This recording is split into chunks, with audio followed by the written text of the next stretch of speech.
I felt embarrassed because I knew more about Italian design and international design than about the people who design and do the things we use every day, no? So then it was my mission to, to know about it. I bought books, I visit museums, and at the beginning it was just with this aim to feel me again with my culture. And then with the students, I began working on doing workshops.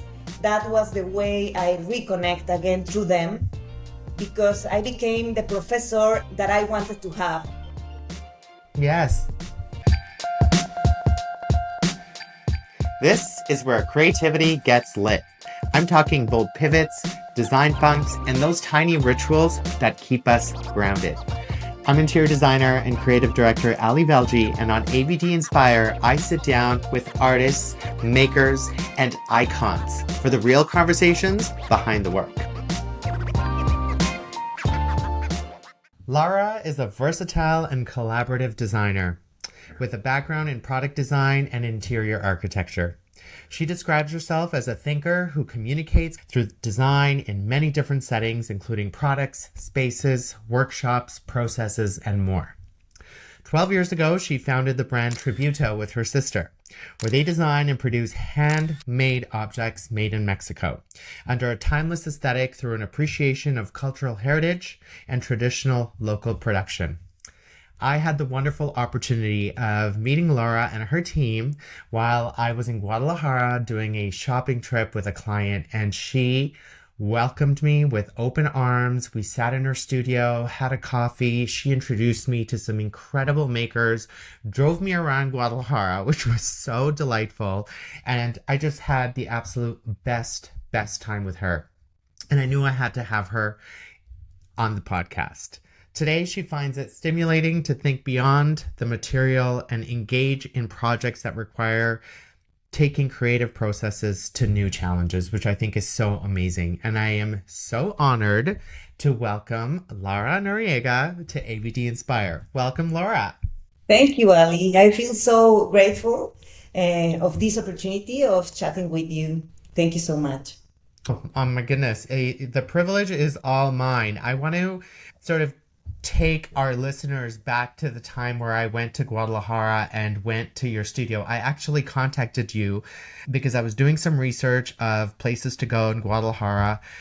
We had a client that was based in Puerto Vallarta. We were doing their condo, and we decided that we were going to come to Guadalajara because it was a design destination. And I had never been there before. And I was so shocked and surprised at all of the sort of like incredible makers that were there. And then when I saw your website, I actually found you on Instagram because you'd been featured in Architectural Digest Mexico. Some of your products were on there, and I was just like, oh my goodness, I have to meet these ladies. And Balbina is the first person that I contacted, and she was so incredible. She works at your studio, and I just want to let you know that honestly, I will never forget that trip because of you, because you were so kind and so generous, and it was a lovely experience. But I just want you to tell the listeners where exactly you were located, because it's such an interesting neighborhood. Yeah, we are located in Colonia Americana is the name. It's a place that you can walk in and just find jewels from the city, from all kinds of creativity industry, from gastronomy to art to illustrators, design. It's a really creative neighborhood. I really admire from my city also, because I'm surrounded of inspiration, no? Yeah. I could feel that sense of how proud you are of where you come from. And I think that's so important. And a lot of people don't necessarily have that. I could see that in you because you really wanted to sort of take me around and introduce me to people. The sort of high that I got from you because you were just so excited was incredible. Talking about your love of Guadalajara, you didn't study in Guadalajara. You went abroad to study. So I want to talk a little bit about that and what sort of brought you back to Guadalajara. I studied a bachelor's degree in product design, industrial design in the University of Guadalajara. When I was studying, I was always really curious about the world outside my city. At that moment, Guadalajara wasn't for me what is right now. When you haven't gone out, is so difficult to see what surrounds you. You really need to go out and then came back and then be able to see all these jewels. I was studying, I went abroad, I went to live to Barcelona, where I did a year, and I went to live also to South America in Chile. And then I did my master's degree in Italy, where I stayed working, and where I think when I arrived there, I was so amazed of this vibrant design city and design scene that I didn't want to come back. No, and I thought at the beginning of my stay that I was going to stay there and never come back to Guadalajara. But then I came back to Guadalajara, I started working, and I started to know my city again, and not only my city, also my country, the culture and everything, and I get just so much in love. And then I get the opportunity to go again and study abroad, and I went to Japan for a research period in Kyoto, also in this subject of modern design and traditional craftsmanship. When I came back, I was full of new stimulation that helped me to develop the career I wanted in my city, a piece of this change that had the city around creative industries in these past 15 years now. When you say that you went to all these different places, Barcelona, Milan, Japan, I feel like all of these sort of moments in your life guided you back to Guadalajara because that is sort of where your heart is, you know? And I think that it's such a creative lesson for anybody that's listening out there, because it's like, yes, you can travel abroad and get those experiences, but then sometimes coming back home is where you can really be fruitful and apply everything that you've learned from everywhere else. Okay, it's confession time. I'm obsessed with Centura tile. They've been crushing the tile game, and that's why I keep on choosing Centura products for my projects. 90 years of perfection, family owned, and 13 locations across Canada. When clients ask for something special, I have Centura tile on speed dial because I know they're gonna have something that's gonna work. It wasn't that easy because I really thought that it wasn't my place to be, no? I had my life so well done when I was in Italy that I needed an input to come back, no? It was a companion of mine in the studio where I was working in. She's the person who really made me think about my future. I visualized myself being there, and then I didn't have another plan because then everything was all done. And this city, she drew to me 3 vases. The first one was empty. The second one, she drew a line in the middle, and she told me, look, this is Laura, and Laura has been putting water to this vase with all the experiences, with all the things she has learned. And then the third one, she put the line almost about to overflow. Yeah. This is Laura right now. She's full of new experiences.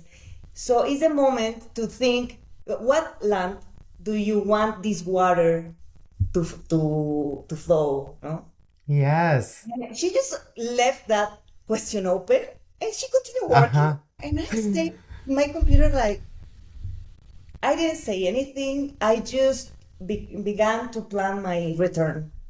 And it was really difficult because nobody understand why. It was like, Laura, you have the work of your life here. Why? No, you will have to begin again from zero. And I didn't have the answer for 1.5 years when I came back. So it was hard at the beginning. Of course. Building again, you know, that life. Yes. But I think that most creative people, we need these moments in our lives to reinvent and redesign and change mood, you know, and it's a big opportunity of being creative again in a personal level, you know.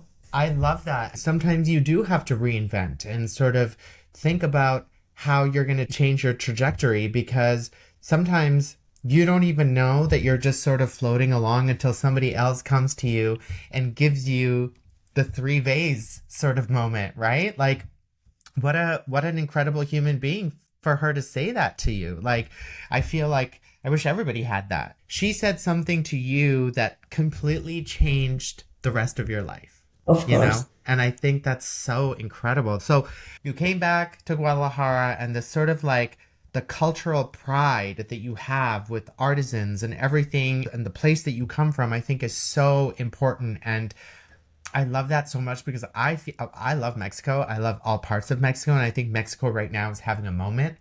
The food, the people, the architecture, but the craftsmanship that is all over the place. There's Yeah. people doing amazing things. So tell me about that. Tell me about what sort of flipped you from wanting to escape Mexico and then coming back and being its biggest champion and promoting all the artisans that are there.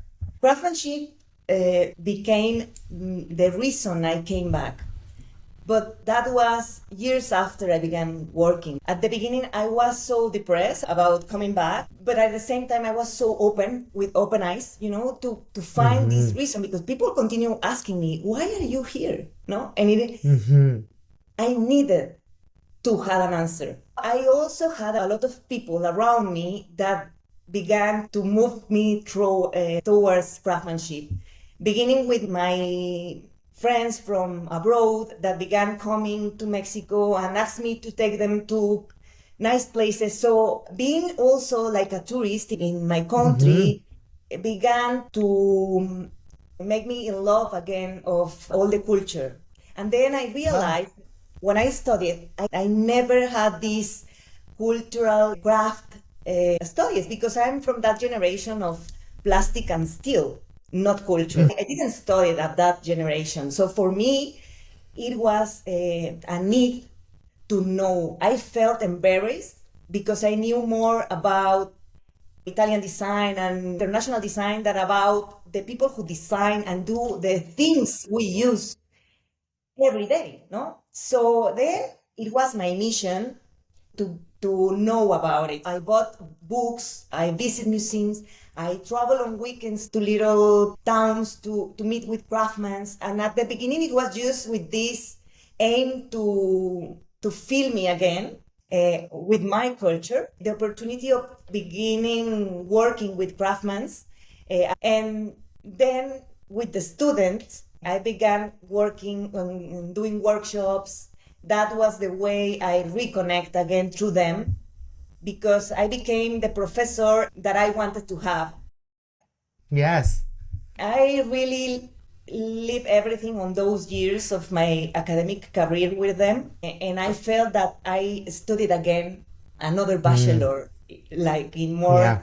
cultural heritage, crafting design through being a professor on those subjects. Because I had to study myself to being able to share it. I had the experiences of designing abroad and this international design life. So I had this vision of what was happening in the world and how was this heritage linking with contemporary. And that was the way I began to move me here. And that's how Tributo began. I feel like everybody wants to sort of always move somewhere else to a bigger city to experience all of this. And it's never the same because you almost lose that identity that you have within yourself. And I think especially now with the way that design is going, it is all about craftsmanship and details and working with people that are doing amazing things and building things from their hands because we're losing that. I think it's so important what you're doing. And I wanted to ask too, how is it working with your sister? It's great. In fact, she is the one who get with the idea of making Tributo a brand. I wanted to prove that design could be a link between this traditional world and contemporary world and doing it through design exhibitions and new products and working in the workshops and everything. And I had done that for a couple of years, like 3-4 years. So I began to develop phrases, and I had phrases like Hans poetry, emotional journeys through craftsmanship. I began to to design products and then exhibiting them in design fairs in Italy. I went to Tokyo Design Week, also to 10th London, to New York, so to Mexico City. Wow. I said, once somebody asked me for a magazine in an interview, and I said, I want to pay tribute through objects to the poetry of hands. And it was an answer in an interview that it was there, you know, in the website. When I showed my sister all this work, she said, Laura, you should sell all these things. So I asked her, who will want to buy this? And she said, everything is wonderful. And I said, oh, this is crazy. I don't know anything about the brand.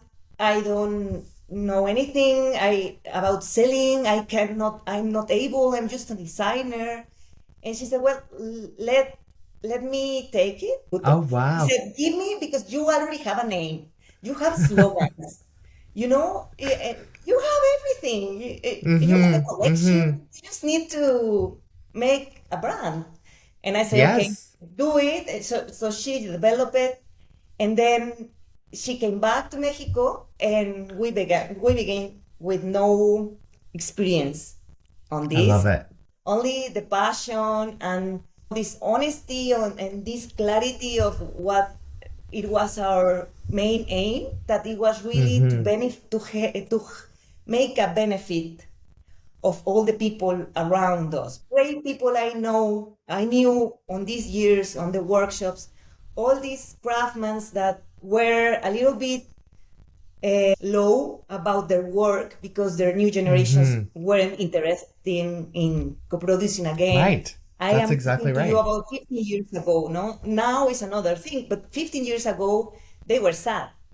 Workshops had low production. Some workshops didn't have like young generations working there. It was really a mission to become that link and to be another parallel way of living of these workshops, no? And through our collaboration, all of us will be able to develop new tools to Absolutely. Help each be other.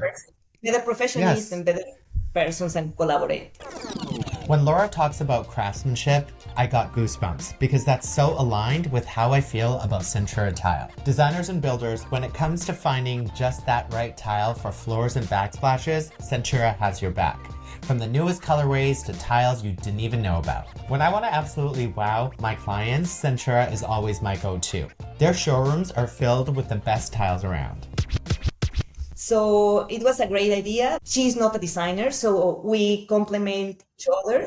She studied business administration and marketing, international marketing. So we had different disciplines, no? So that's the way a team is made. It's a family. I feel like that is so important to build a community around you that then can uplift you, you know? And I think what you've done with this sort of artisanal craftsmanship situation in Guadalajara and working with them and helping them come up with these really interesting, beautiful designs. Your showroom is amazing, but then you've also gone and done Galleria Occidente. Is that right?